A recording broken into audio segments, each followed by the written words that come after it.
এই তদন্তটাই হচ্ছে একটা রাজনৈতিক সদিচ্ছা এবং দক্ষতার পরিণতি।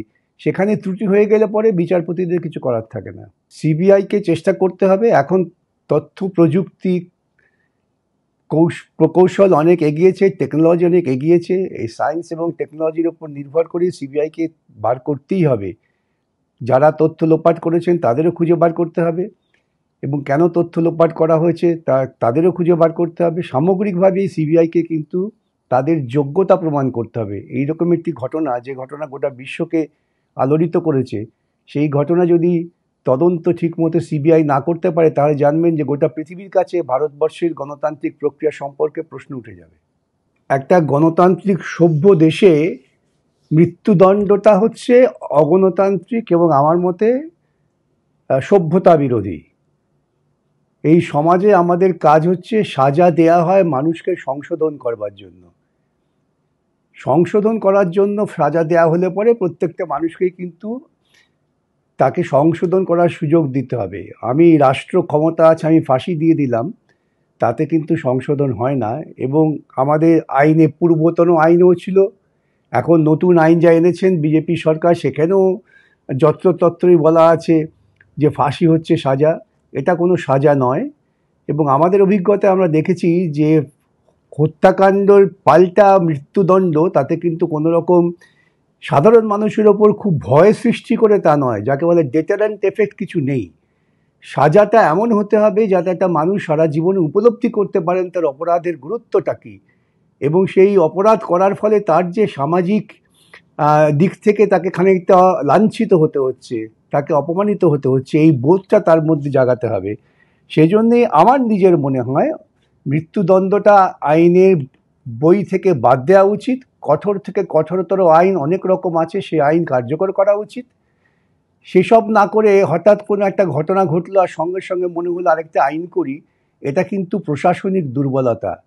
কনস্টিটিউশনাল ডেমোক্রেসি, কনস্টিটিউশনাল জুডিশিয়াল সিস্টেমের মধ্যে হচ্ছে যে আইন আছে সেই আইনটাকেই কার্যকর করো। অতিরিক্ত আইন তৈরি করে কিন্তু প্রশাসনিক দক্ষতা প্রমাণ হয় না। রাজ্য সরকার যেটা করতে যাচ্ছেন, এটাও খানিকটা তাদের প্রশাসনিক অদক্ষতারই পরিচয়। তারা সাধারণভাবে ধর্ষণ হলে পরে ধর্ষণকে একদম নিজার্ক রিয়াকশন, আপনি সঠিক কথাটাই বলেছেন। আমাদের যে আইন এনেছেন কিছুদিন আগে বিজেপি সরকার, ওই ইন্ডিয়ান পেনাল কোডকে বাদ দিয়ে, সেখানে এগুলো মৃত্যুদণ্ড আছে, কিন্তু মৃত্যুদণ্ড আমি আবারও বলি কোনো সভ্য সমাজের সাজা হতে পারে না, হওয়া উচিত না। এটা শেষ পর্যন্ত রাষ্ট্রপতির অনুমোদনের জন্য যাবে। যদি দেখা যায় এই আইন কেন্দ্রীয় আইনের সঙ্গে কোথাও সংঘাত সৃষ্টি করছে, তাহলে কেন্দ্রীয় আইনই থাকবে, এই রাজ্য সরকারের আইন থাকবে না। রাজ্য সরকার যে প্রস্তাবনা করেছেন সেই প্রস্তাবনা শেষ পর্যন্ত সাংবিধানিক আদালতে টিকবে কিনা এ নিয়ে আমার সন্দেহ আছে। এটা তো অনুমোদন নাও পেতে পারে, কেন কেন্দ্রীয় আইনে তো আছে, সাজার কথা বলা আছে, খুব কঠিন সাজার কথাই বলা আছে, সেটাকে তো কার্যকর করা দরকার। সেখানে অতিরিক্ত একটি সাজা এনে ধর্ষণ মানেই মৃত্যুদণ্ড, এটা তো একটা মধ্যযুগীয় চিন্তা হয়ে গেল। এটা একটা সামাজিক সমস্যা। এই সামাজিক সমস্যাটাকে আমাকে কিন্তু সামাজিক আন্দোলনের মধ্য দিয়েই এই ব্যবস্থাটাকে নিয়ন্ত্রণে আনতে হবে, এবং যারা অপরাধ করছেন তাদের সাজা দিতে হবে। সেই সাজা যাতে ভবিষ্যতে তারা মানুষে পরিবর্তিত হন। আমরা আজকাল আর জেল বলি না, বলি সংশোধনাগার। সংশোধন করবার সুযোগটা দিতে হবে। এই জঘন্য কাণ্ড যারা ঘটিয়েছেন, এদের পেছনে যাদের মাথা আছে তাদেরও সাজা দিতে হবে। এই সমস্ত ব্যাপারটা সার্বিকভাবে না দেখলে পরে হঠাৎ একজন একটা ঘটনা ঘটিয়ে ফেলেছেন, বিশেষ করে আমাদের এই অভয়াকাণ্ড দিয়ে, তা মনে হচ্ছে না। অভয়াকাণ্ডতে তো মনে হচ্ছে এটা একটা পরিকল্পিত বিষয় ছিল। এটা হঠাৎ ঘটে যাওয়া, একজন একটা সিভিক ভলেন্টিয়ার ডাক্তারকে খুন করে ধর্ষণ করে দিলেন, এটা বিশ্বাস করতে কষ্ট হয়। এখন তো কার্যকর করাই হয়নি, সেই আইনতে কার্যকর করতে হবে। অপরাধ সংগঠিত হয়েছে 1 জুলাইয়ের পর থেকে, যেগুলো হবে সেগুলো নতুন আইনেই বিচার হবে। নতুন আইনে যথেষ্ট ব্যবস্থা আছে, সেই ব্যবস্থাটাকে কার্যকর করার জন্যই আমাদের বিচার ব্যবস্থাকে, তদন্তকারী সংস্থাকে, সকলকেই খুব দক্ষতার সঙ্গে কাজ করতে হবে। ঠিকমতো তদন্ত না হলে, তথ্য না পেলে অপরাধীকে সাজা দেওয়া যায় না, এটা তো মাথায় রাখতে হবে।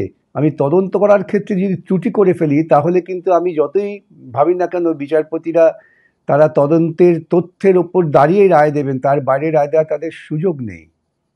সিবিআইকে চেষ্টা করতে হবে, এখন তথ্য প্রযুক্তি প্রকৌশল অনেক এগিয়েছে, টেকনোলজি অনেক এগিয়েছে। এই সায়েন্স এবং টেকনোলজির ওপর নির্ভর করে সিবিআইকে বার করতেই হবে। যারা তথ্য লোপাট করেছেন তাদেরও খুঁজে বার করতে হবে, এবং কেন তথ্য লোপাট করা হয়েছে তাদেরও খুঁজে বার করতে হবে। সামগ্রিকভাবে সিবিআইকে কিন্তু তাদের যোগ্যতা প্রমাণ করতে হবে। এইরকম একটি ঘটনা, যে ঘটনা গোটা বিশ্বকে আলোড়িত করেছে, সেই ঘটনা যদি তদন্ত ঠিকমতো সিবিআই না করতে পারে, তাহলে জানবেন যে গোটা পৃথিবীর কাছে ভারতবর্ষের গণতান্ত্রিক প্রক্রিয়া সম্পর্কে প্রশ্ন উঠে যাবে। এই তদন্তটাই হচ্ছে একটা রাজনৈতিক সদিচ্ছা এবং দক্ষতার পরিণতি। সেখানে ত্রুটি হয়ে গেলে পরে বিচারপতিদের কিছু করার থাকে না। সিবিআইকে চেষ্টা করতে হবে। এখন তথ্য প্রযুক্তি প্রকৌশল অনেক এগিয়েছে, টেকনোলজি অনেক এগিয়েছে। এই সায়েন্স এবং টেকনোলজির ওপর নির্ভর করে সিবিআইকে বার করতেই হবে। যারা তথ্য লোপাট করেছেন তাদেরও খুঁজে বার করতে হবে, এবং কেন তথ্য লোপাট করা হয়েছে তাদেরও খুঁজে বার করতে হবে। সামগ্রিকভাবে সিবিআইকে কিন্তু তাদের যোগ্যতা প্রমাণ করতে হবে। এইরকম একটি ঘটনা, যে ঘটনা গোটা বিশ্বকে আলোড়িত করেছে, সেই ঘটনা যদি তদন্ত ঠিকমতো সিবিআই না করতে পারে, তাহলে জানবেন যে গোটা পৃথিবীর কাছে ভারতবর্ষের গণতান্ত্রিক প্রক্রিয়া সম্পর্কে প্রশ্ন উঠে যাবে। একটা গণতান্ত্রিক সভ্য দেশে মৃত্যুদণ্ডটা হচ্ছে অগণতান্ত্রিক এবং আমার মতে সভ্যতা বিরোধী। এই সমাজে আমাদের কাজ হচ্ছে সাজা দেয়া হয় মানুষকে সংশোধন করবার জন্য। সংশোধন করার জন্য সাজা দেয়া হলে পরে প্রত্যেকটা মানুষকে কিন্তু তাকে সংশোধন করার সুযোগ দিতে হবে। আমি রাষ্ট্র ক্ষমতা আছে, আমি ফাঁসি দিয়ে দিলাম, তাতে কিন্তু সংশোধন হয় না। এবং আমাদের আইনে, পূর্বতন আইনও ছিল, এখন নতুন আইন যা এনেছেন বিজেপি সরকার, সেখানেও যত্রতত্রই বলা আছে যে ফাঁসি হচ্ছে সাজা। এটা কোনো সাজা নয়। এবং আমাদের অভিজ্ঞতায় আমরা দেখেছি যে হত্যাকাণ্ডর পাল্টা মৃত্যুদণ্ড, তাতে কিন্তু কোনো রকম সাধারণ মানুষের ওপর খুব ভয় সৃষ্টি করে তা নয়, যাকে বলে ডেটারেন্ট এফেক্ট কিছু নেই। সাজাটা এমন হতে হবে যাতে একটা মানুষ সারা জীবনে উপলব্ধি করতে পারেন তার অপরাধের গুরুত্বটা কী, এবং সেই অপরাধ করার ফলে তার যে সামাজিক দিক থেকে তাকে খানিকটা লাঞ্ছিত হতে হচ্ছে, তাকে অপমানিত হতে হচ্ছে, এই বোধটা তার মধ্যে জাগাতে হবে। সেজন্যে আমার নিজের মনে হয় মৃত্যুদণ্ডটা আইনের বই থেকে বাদ দেওয়া উচিত। কঠোর থেকে কঠোরতর আইন অনেক রকম আছে, সেই আইন কার্যকর করা উচিত। সেসব না করে হঠাৎ কোনো একটা ঘটনা ঘটলো আর সঙ্গে সঙ্গে মনে হলো আরেকটা আইন করি, এটা কিন্তু প্রশাসনিক দুর্বলতা। কনস্টিটিউশনাল ডেমোক্রেসি, কনস্টিটিউশনাল জুডিশিয়াল সিস্টেমের মধ্যে হচ্ছে যে আইন আছে সেই আইনটাকেই কার্যকর করো। অতিরিক্ত আইন তৈরি করে কিন্তু প্রশাসনিক দক্ষতা প্রমাণ হয় না। রাজ্য সরকার যেটা করতে যাচ্ছেন, এটাও খানিকটা তাদের প্রশাসনিক অদক্ষতারই পরিচয়।